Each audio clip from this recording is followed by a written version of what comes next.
Salut à tous et bienvenue dans cette vidéo. Aujourd'hui nous allons faire une nouvelle vidéo sur les SSD chinois. Et oui, les SSD de marque chinoise, il y en a beaucoup, et j'avais déjà fait 2 précédentes vidéos sur ce sujet-là, ou en tout cas au moins une, il me semble en tout cas en avoir fait 2, mais bon bref. J'avais testé dans un premier temps les SSD Fast Disk et Kingspec, c'était les premiers SSD chinois qu'on pouvait trouver, des trucs de 32 gigaoctets, ça date d'il y a bien longtemps. Puis dans une autre vidéo, j'avais fait des SSD de marque Qingdian et Luosilk ou un truc comme ça, enfin en gros des trucs qui se faisaient plus ou moins passer pour Kingston, et tous ces SSD là marchent toujours de nos jours. Pour information, aucun n'est tombé en panne, ils sont juste pas là parce que ça c'est les 2 seuls qui sont pas en utilisation actuellement.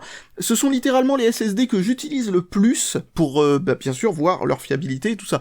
Jusque là, ce que j'ai pu remarquer, c'est que en termes de fiabilité, on est exactement au même niveau, a priori, que des SSD plus chers. La seule chose sur lesquelles ils ont tendance à se différencier, c'est que à l'époque, eh bien, je sais pas si c'est toujours le cas, ils étaient généralement plus lents qu'un SSD on va dire, qui coûte plus cher, tout bêtement. Par contre, ce qui est sûr, c'est qu'en termes de fiabilité, que ce soit de ce que moi j'ai constaté avec tous les SSD qu'on va dire no-name que j'ai eu jusque-là, ou ce qui est de ce que j'ai entendu autour de moi, de ce que vous m'avez rapporté, etc., eh bien leur fiabilité semble être clairement très très proche, voire identique à celle de marques comme par exemple SanDisk, Kingston ou ce genre de trucs. Du coup, quand Banggood m'avait contacté pour m'envoyer, je sais plus ce que c'était, un vidéoprojecteur, un truc comme ça, enfin quelque chose que j'ai pas du tout envie de tester, je leur ai dit pourquoi pas plutôt tester un SSD, parce que ça fait longtemps que j'ai pas testé un SSD chinois, voilà, et je suis curieux de savoir où ça en est, en fait, tout ça. Alors si vous vous dites, oh là là, le gars il fait ça juste pour le fric, etc., c'est une entreprise qui lui envoie un produit gratuitement, désolé, mais cet argument il tient pas, Voilà tous les SSD que j'ai qui ne me servent absolument à rien, ça c'est tous les SSD que j'ai en trop, ainsi que ceux-là, que je vais utiliser comme comparaison. Franchement, je peux vous dire, les SSD, je croule sous les SSD, donc voilà, bon, ce sera juste objectif. On va juste voir ce qu'il vaut, quoi, tout bêtement, et c'est comme ça avec toutes mes vidéos. C'est pas parce qu'on m'a envoyé un produit, moi je refuse de me faire payer, c'est juste, on m'envoie le produit, je teste le produit, si le résultat ne leur convient pas, eh ben ce sera leur problème, pas le mien. Donc voilà, ce truc m'a été envoyé par Banggood. Il s'agit d'un SSD au format M2 cette fois-ci. Donc voici le SSD. Il ressemble à ça, n'importe quel SSD M2 ressemblerait plus ou moins à ça. Il est fourni avec 2 vis, et 2 vis d'ailleurs, pourquoi 2 vis, et un tournevis pour pouvoir faire le job, donc ça c'est cool. Alors un truc qu'il faut savoir, c'est que les puces qu'il y a sur les SSD, que ce soit un SSD pas cher, un autre, quelle que soit la marque, etc., ça viendra forcément d'un grand constructeur, comme Micron, SanDisk, ou peu importe.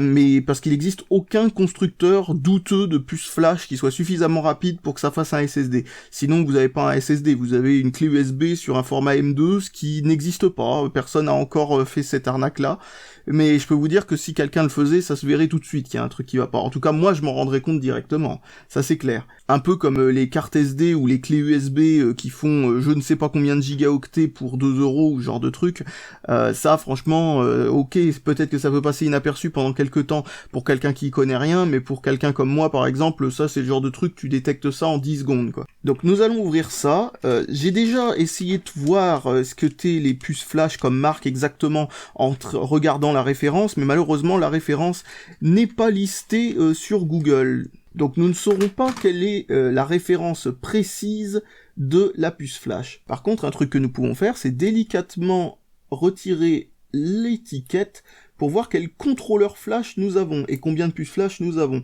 Donc nous avons 2 puces flash sur 4 possibles, c'est la version 256 Go, donc visiblement la version 512 aura 4 puces. Et donc le contrôleur est un Silicon Motion SM2263XT, qui est un contrôleur sans RAM, c'est-à-dire qu'il n'a pas de RAM annexe pour pouvoir comme ça mettre en cache un petit peu de trucs, etc. Mais ça, vous ne trouverez jamais de RAM dans un SSD qui est relativement peu cher, et en plus de ça, quand il s'agit de ce format-là, c'est-à-dire le format M2, le fait d'avoir de la RAM va utiliser de la place supplémentaire sur le PCB, donc vous avez aussi beaucoup de SSD de ce type-là, haute capacité, qui n'ont tout simplement pas la place de pouvoir avoir un module RAM en plus. Donc voilà, et il est compatible avec la norme NVMe, ce qui veut dire qu'en gros, nous ne sommes pas limités par la vitesse maximale du serial ATA pour avoir les débits maximum que l'on peut avoir avec le SSD. Donc ce qui va être marrant, c'est de voir comment un SSD NVMe pas cher, arrivera à faire de la concurrence ou pas à des SSD, donc on va dire plus haut de gamme, mais en serial ATA. Pour le comparer, nous avons donc ce SanDisk Extreme Pro de capacité similaire, et nous avons aussi ce Crucial MX500 de 500 Go, qui est très certainement l'un des SSD les plus rapides que vous pouvez trouver en serial ATA, notamment au niveau des latences. Il pousse le serial ATA vraiment au maximum de ce qu'il peut faire. Eh bien, me revoilà après avoir testé ce SSD, et comme vous pouvez le constater devant vous, vous avez une carte mère. Cette carte mère, pourquoi celle-ci ? Eh bien parce que dedans il y a un Xeon Seeker relativement chauffant, et je le refroidis en fanless, absolument aucun ventilateur, etc. Du coup, il y a une grosse masse de chaleur ici, plus une petite carte graphique passive qui, elle aussi, monte jusqu'à 90 degrés au niveau du radiateur, c'est absolument épouvantablement chaud. Et vous ne le voyez pas, mais le SSD se trouve là. Et donc voilà le SSD qui était caché, le voilà ici. Comme vous voyez, il était en sandwich entre deux zones chaudes. Pourquoi j'ai fait ça ? Eh bien parce que ces SSD-là ont tendance à ralentir s'ils surchauffent. Donc j'ai voulu les mettre dans des conditions, le mettre dans des conditions qui serait relativement réaliste, vu qu'il est directement sur la carte mère. Si je l'avais mis sur un petit adaptateur PCI Express ou quelque chose comme ça, il aurait été mieux refroidi, etc. Donc ça aurait pu éventuellement donner des résultats qui ne seront pas réalistes par rapport à un cas de figure normal, quoi, enfin une vraie utilisation du truc. Donc, pris en sandwich entre deux trucs extrêmement chauds, moi personnellement je m'attendais à ce qu'il ait des résultats d'un SSD serial ATA ou ce genre de truc. Et ben ma surprise a été très grande de voir que ce SSD a fait des résultats en termes de performance qui sont plutôt faramineux. Je ne pensais absolument pas qu'une si petite quantité de données, c'est-à-dire seulement 256 Go, puisse obtenir de telles performances. Je m'attendais à ce qu'il faille un SSD d'au moins 512 ou peut-être un téraoctet pour obtenir des performances qui clairement pourraient fortement dépasser un SSD serial ATA. Et vous allez voir que si on compare ce SSD aux deux SSD que j'ai montrés précédemment, c'est-à-dire un Crucial MX500 et un SanDisk Extreme Pro, j'ai tout d'abord rempli les 3 SSD de données totalement random du début jusqu'à la fin, c'est-à-dire en gros non compressibles, etc., pour pas qu'il y ait des algorithmes à l'intérieur du contrôleur, à l'intérieur du SSD, qui puissent éventuellement fausser les résultats. Attention, il faut vraiment faire gaffe avec ce genre de truc, parce que les SSD sont des gros tricheurs en termes de performance généralement. Donc, le SanDisk Extreme Pro, en termes de temps de latence, est à 0,10 millisecondes. Le Crucial MX500 est à 0,03 millisecondes de temps de latence.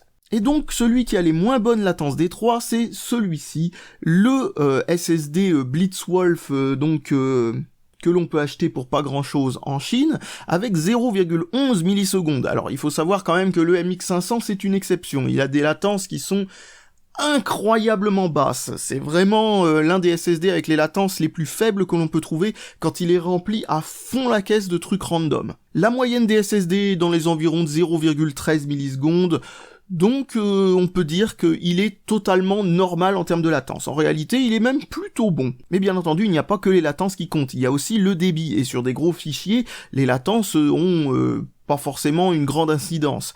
Donc, regardons quels sont les débits.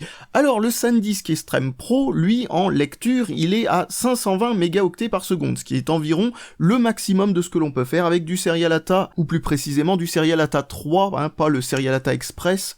Donc, le serial ATA 3 est limité à peu près 520 mégaoctets par seconde. Le MX500, il fait exactement pareil. Avec 516 mégaoctets par seconde, on est au même niveau.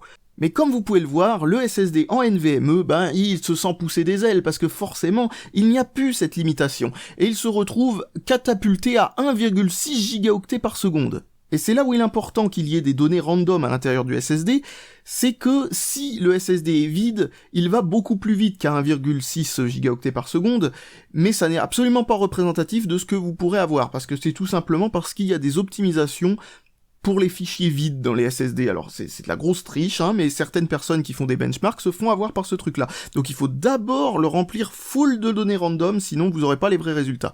Donc vous pouvez voir qu'avec à peu près 3 fois plus de vitesse que les SSD en serial data, il y a quand même un gros intérêt à avoir un SSD au format M2.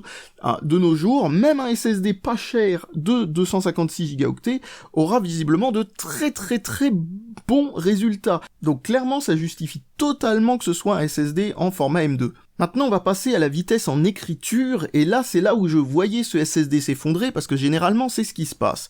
Comme vous pouvez le voir avec le SanDisk Extreme Pro, il va à 520 mégaoctets par seconde en lecture, mais alors en écriture, il est bloqué à environ 214 mégaoctets par seconde. C'est normal, les écritures sont toujours beaucoup plus lentes que les lectures sur un SSD.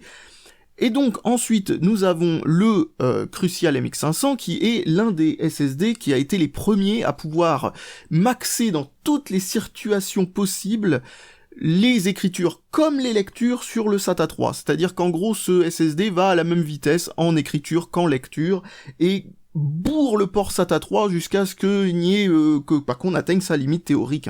Je vous rappelle que c'était seulement il y a 2 ans et demi le MX500, et là ça servait à rien si c'était pour avoir une grande vitesse en écriture d'avoir un SSD en M2, parce qu'on pouvait pas avoir vraiment beaucoup plus rapide en ayant un SSD M2.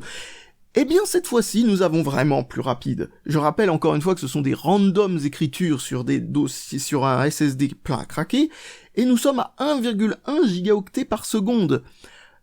Eh ben, je m'attendais pas à ça. Moi, je m'attendais à ce qu'on soit bloqué dans les 300 mégaoctets par seconde ou quelque chose comme ça, en me disant que, étant donné que c'est un SSD plus ou moins no-name, etc., on n'aurait peut-être pas des puces particulièrement premium. Et force est de constater que si ça avait été le modèle 512 gigaoctets, franchement, je ne sais pas à quelle vitesse il irait, parce que logiquement le modèle 512 gigaoctets, il a le double de plus, il utilise les 4 canaux qu'il y a à l'intérieur du contrôleur mémoire, et pas seulement 2, il y a des chances que ses performances soient presque le double de celui-là.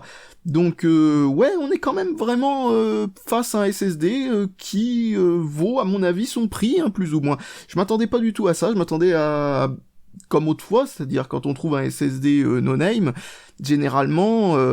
il marche parfaitement bien par rapport à un SSD normal, il n'y a aucune différence, sauf qu'il est beaucoup plus lent. Et là, force est de constater que ce n'est pas le cas du tout. D'ailleurs, un truc à savoir, c'est qu'il n'y a pas de RAM intégrée, mais si vous avez votre plateforme intégralement compatible NVMe 1.3, ou 1.2 même, eh bien, vous pouvez utiliser une partie de la mémoire vive interne de la carte mère, en fait, de la mémoire vive du processeur, pour faire un petit cache en écriture et en lecture, comme il y aurait présent directement dans le SSD s'il y avait une puce de RAM dans le SSD. Parce que ce protocole, il est compatible avec ce genre de truc qui permet d'utiliser la RAM de l'hôte comme RAM pour organiser les écritures du SSD ou pour stocker la table des matières, entre guillemets, de la mémoire flash. Ce qui permet comme ça de gagner du temps en termes surtout dans les trucs random, quoi, dans les petites écritures random et les petites lectures random. Et franchement, force est de constater que ça marche pratiquement aussi bien que d'avoir une puce de RAM directement dans le SSD.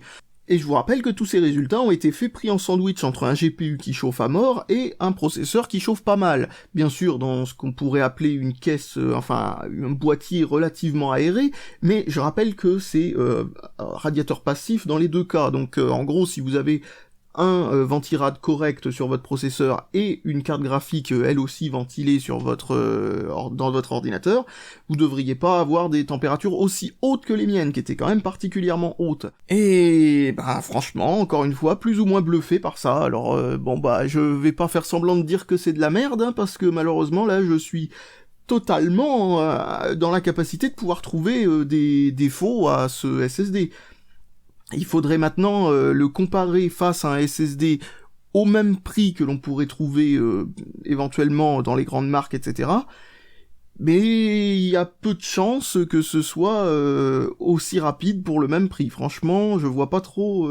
Après, bien sûr, le prix est sujet à changement. Je ne sais pas quand vous regarderez la vidéo si ce sera toujours une affaire intéressante. Malgré tout, franchement, un SSD qui clairement ne me déçoit pas et que je vais utiliser sur mon PC principal pendant un sacré paquet de temps. Si la durée de vie de ce SSD est exactement la même que dans les SSD no-name que j'ai pu utiliser au fur et à mesure du temps et que j'ai utilisé, je peux vous dire, de manière particulièrement intensive, il ne devrait pas non plus y avoir de soucis à se faire de ce côté-là. Bon bah voilà, en conclusion, il s'agit très certainement d'un bon produit. Difficile de savoir comment il vieillit à long terme, bien entendu, comme d'habitude avec n'importe quel produit. Mais une chose est sûre, à regarder comme ça, il est difficile de lui trouver un défaut particulier. Donc voilà, j'ai plus qu'à vous dire salut à tous, et à la prochaine!